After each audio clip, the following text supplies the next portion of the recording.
नमस्ते दोस्तों। चलो आज रियल नंबर्स चैप्टर की शुरुआत करते हैं।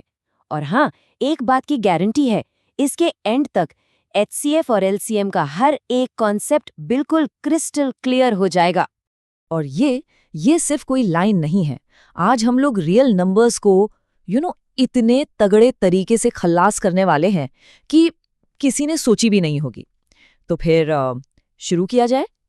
तो आज का अपना सफर 5 पार्ट्स में होगा।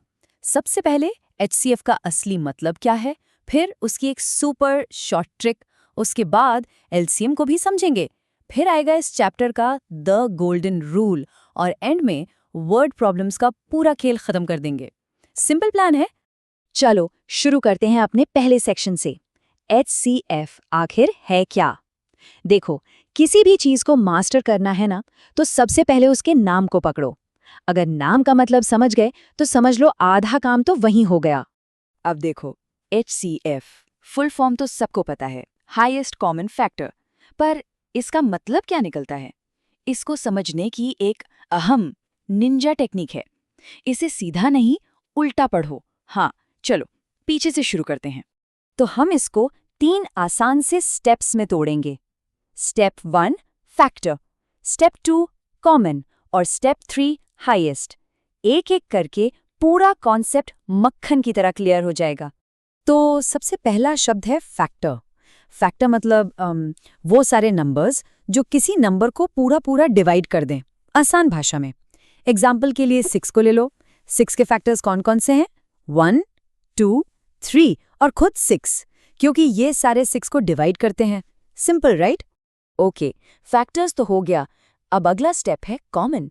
जब हम दो नंबर्स के फैक्टर्स को आमने सामने रखते हैं, जैसे मान लो 6 और 12, तो जो फैक्टर्स दोनों में मौजूद हैं, मतलब जो सेम टू सेम हैं, बस वही होते हैं कॉमन फैक्टर्स।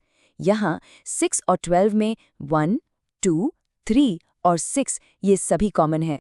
और अब आती है आखिरी कड़ी, हाईएस्ट। हमारे पास कॉमन फैक्टर्स क्या क्या थे? 1, 2, 3 और 6। अब इनमें से सबसे बड़ा, सबसे हाईएस्ट कौन है? ऑब्वियसली 6। तो बस 6 और 12 का एचसीएफ हो गया 6। देखा, कहा था ना, नाम को उल्टा पढ़ो और पूरा कॉन्सेप्ट अपने आप सॉल्व हो जाता है। ठीक है, अब चलते हैं सेक्शन 2 की तरफ। HCF की शॉर्ट ट्रिक। कॉन्सेप्ट तो एकदम क्लियर हो गया राइट? लेकिन अब टाइम है उस ट्रिक का जो एग्जाम्स में टाइम भी बचाएगी और आंसर सेकंड्स में निकाल देगी। एक चीज हमेशा याद रखना, जो हमने पहले किया ना, वो कॉन्सेप्ट बिल्डिंग के लिए जरूरी था, पर एग्जाम में स्पीड चाहिए और उसके लिए हम यूज करेंगे एक धांसू ट्रिक, जिसका नाम है प्राइम फैक्टराइजेशन मेथड। इस मेथड में करना क्या है?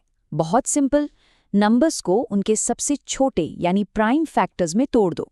जैसे 6 बन जाता है 2 इंटू 3 और 12 बन जाता है 2 इंटू 2 इंटू 3। बस ये पहला स्टेप सबसे इम्पॉर्टेंट है। अब एचसीएफ निकालने का रूल सुनो। इतना आसान है ना कि बस मजा आ जाएगा। दोनों नंबर्स के प्राइम फैक्टर्स देखो और जो दोनों में कॉमन है, बस उनको एक बार उठा लो। यहाँ देखो, एक 2 कॉमन है और एक 3 कॉमन है। बस इनको मल्टीप्लाई कर दो। 2 इंटू 3 कितना हुआ? 6। लो, आ गया एचसीएफ। है ना बिल्कुल सिंपल। चलो भाई, अब बारी है अपने तीसरे सेक्शन की, एलसीएम को समझने की। एक नया कॉन्सेप्ट, पर टेंशन बिल्कुल नहीं लेनी। जिस तरह एचसीएफ को हलवा बनाया ना, बिल्कुल वैसे ही इसे भी समझेंगे। तो एलसीएम मतलब लीस्ट कॉमन मल्टीपल। आसान भाषा में वो सबसे छोटा नंबर जो दिए गए दोनों नंबर्स के पहाड़े या टेबल में आता हो।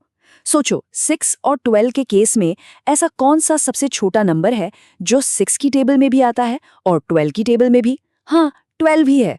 और इसकी शॉर्ट ट्रिक एचसीएफ से थोड़ी सी अलग है, पर उतनी ही आसान। प्राइम फैक्टराइजेशन तो कर ही ली थी। अब क्या करना है? हर प्राइम फैक्टर की सबसे बड़ी वाली पावर उठानी है। देखो, 12 में है 2 की पावर 2 और 6 में है 2 की पावर 1। तो हम कौन सी लेंगे? बड़ी वाली, यानी 2 की पावर 2।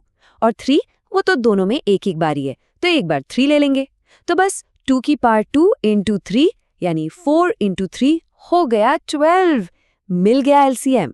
ओके, अब आगे बढ़ते हैं अपने सेक्शन नंबर 4 पर, जिसका नाम है द गोल्डन रूल। और इसको गोल्डन रूल ऐसे ही नहीं कहते, ये इस पूरे चैप्टर का आप कह सकते हो सबसे इम्पॉर्टेंट फॉर्मूला है। ये HCF और LCM को एक साथ जोड़ता है।